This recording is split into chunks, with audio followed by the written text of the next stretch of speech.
сіздер жаңа неде не қылыңыздар? Жұмысыңызда қолданыңыздар оқушылар немесе ата-ананы қолданыңыз. Енді әрқайсысы өздеріңіз білесіздер, қалай қолдансаңыздар да, иә? Мысалға, мынау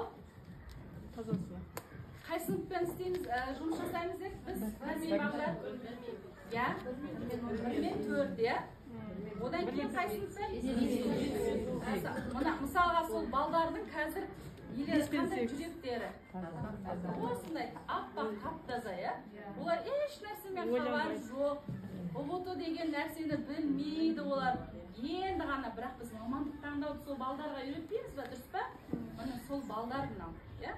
Ал енді мына жерде уже жаңағы 9-шы сыныпта переходной возраст балдар бар ғой? Міне сол балдардың несі қандай? Жан дүниесі.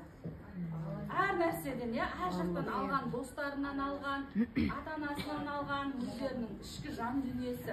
Естерін білмейді, переходной возрастта, тура жолға өтерін білмейді.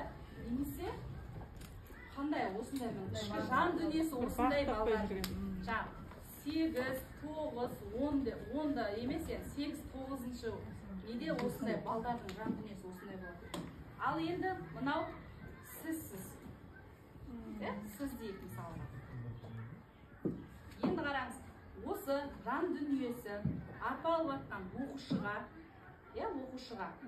мына жақтан келіп, біз білмейтін мен енді ұстаздармен жұмыс жасайтын, мен ұстаздарды салыстырамын да, біз еш нәрсені білмейтініміз, балдардың тағдырын, шын айтқанда, шын айтайық та, 20 баланың тағдыры бізді өзіміздің баламыз сияқты қарамаймыз.